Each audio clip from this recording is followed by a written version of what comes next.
महाकुंभ में अलख जगाने आ गए अलख दरबारी।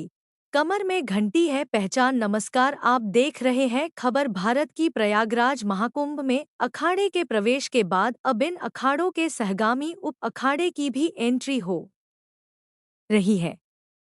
श्री पंच दशनाम जूना अखाड़े से संबद्ध अलख दरबारी के संतों का जत्था कुंभ क्षेत्र में दाखिल हो गया है।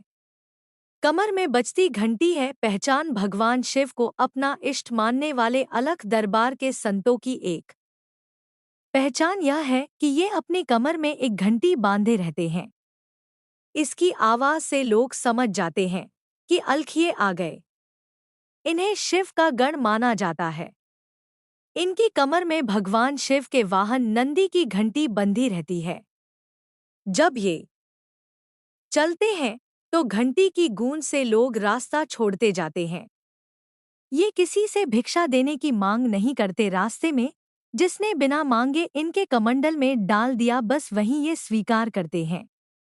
महाकुंभ के नॉन स्टॉप साधु हैं अलखिए। यह साधुओं का एक जत्था है जो कुंभ में एक जगह अपने ठिकाने पर नहीं मिलता, हमेशा कुंभ क्षेत्र में भागता नजर आएगा।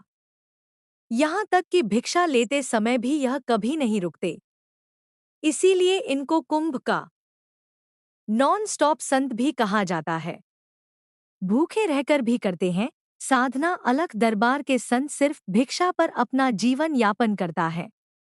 अलख दरबारी भिक्षा पर ही आश्रित है, लेकिन ये संत भिक्षा में अन्न खुद कभी सीधे ग्रहण नहीं करते। पहले दूसरों का पेट भरते हैं और यदि कुछ बच जाए तो उससे खुद प्रसाद पाते हैं। इनकी दिनचर्या यह है कि ये भिक्षा में मिलने वाले अन्न को पकाकर पहले भगवान शिव को भोग लगाते हैं, फिर गरीब असहाय को भोजन कराते हैं। इसके बाद फिर बचा हुआ प्रसाद भगवान का आशीर्वाद समझकर ग्रहण करते हैं। इस प्रक्रिया में कई बार ऐसा होता है कि कई दिनों तक इन साधुओं को भिक्षा ही नहीं मिलती।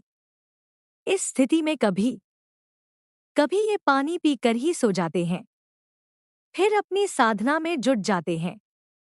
प्रयागराज से राजन शर्मा की खास रिपोर्ट। तरफ से अपना श्री अलख दरबार जो है एक विशेष महत्व रखता है इस अखाड़े में।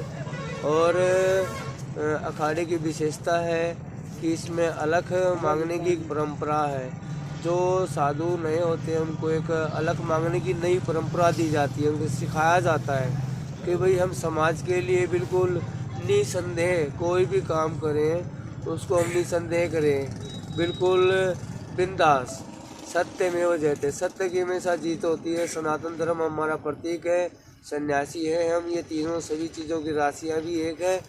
और ये अलख दरबार है। अलख दरबार में क्या है कि सभी की लिखावट होती है। यहाँ पे सभी साधुओं का मूल पकड़ा जाता है। यहाँ पे उनको बिल्कुल शिक्षित किया जाता है, शस्त्र से भी और शास्त्र से भी, दोनों क्रियाओं से उनको पूर्ण किया जाता है। और हमारे सनातन धर्म में आप सभी को मालूम है, हमारे प्राचीन समय से सनातन सन्यासियों ने ही, साधुओं ने ही देश की समृद्धि के लिए, बढ़ोतरी के लिए अपने आगे कदम बढ़ाए हैं।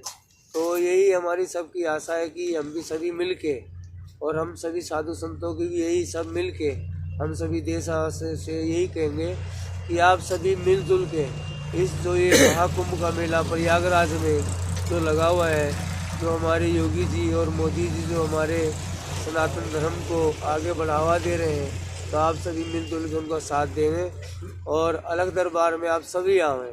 कोई साधु चला जाता है तो क्या इसमें अलख दरबार में विधान है, जैसे कि आप लोगों के कोई गृहस्थियों में कोई चला जाता है तो आप लोग गढ़गंगा पे जाके लिखवाते हो या हरिद्वार लिखवाते हो। इसी तरह हमारे अलख दरबार में कोई भी साधु कहीं भी पूरे भारत में, विश्व में कहीं भी कोई पूर्ण हो जाता है, शरीर पूरा हो जाता है, वो ब्रह्मलीन हो जाता है, तो उसकी लिखाई पढ़ाई होती है। यहाँ उसके नाम का धूल रोड बढ़ता है और पूरे भारत में उसकी प्रचार हो जाता है। जैसे पूरे भारत से यहाँ पे साधु संत आए हुए हैं, हिमाचल प्रदेश, जम्मू कश्मीर, पंजाब, हरियाणा, गुजरात, राजस्थान, आंध्र प्रदेश, तमिलनाडु, केरला, कर्नाटका, गोवा, पणजी और अपने असम, मेघालय, त्रिपुरा, नागालैंड, मिजोरम, नेपाल, भूटान, बांग्लादेश, पाकिस्तान, तिब्बत, श्रीलंका, काफ़ी देशों से साधु आए हुए हैं ताकि हमारे सनातन धर्म की प्रचार के लिए। तो ये अलग दरबार में सभी का आगमन है और सभी यहाँ आते हैं। तो यहाँ पे साधु की धूल रोट बांटा जाता है। उसको जो भी साधु का शिविर पूर्ण हो जाता है उसके लिए धूल रोट बांटा जाता है।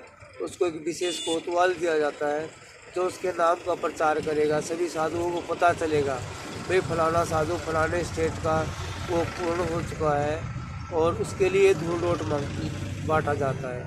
अलग बोले तो अलग तो मांगने की परंपरा है, मांग के ले आना, मांग के खाना है साधु को। तो ये यहाँ अस्त्र और शस्त्र दोनों ही कला है ना। तो इसमें अलग ये हमारे यहाँ पे बिल्कुल तैयार होता है, जिसको तमंचा वगैरह लगाया जाता है, बिल्कुल उसका श्रृंगार किया जाता है, शिव के गढ़ के स्वरूप बनाया जाता है। उसको पूरे शहर में घूमेंगे वो, उनको एक अलग ही बोलने का नारा दिया जाता है। वो एक अलग ही नारा लगाएंगे, लगे लठ, वो जो अलग किए जाएंगे ना वो एक अलग ही नारा लगाएंगे कि वो एक अलग ही नारा लगाएंगे जैसे कि लगे लठ फटे खोपड़ी चटाचट माल निकालो फटाफट। मतलब क्या है कि जिस तरह एक इंसान मरता है और उसकी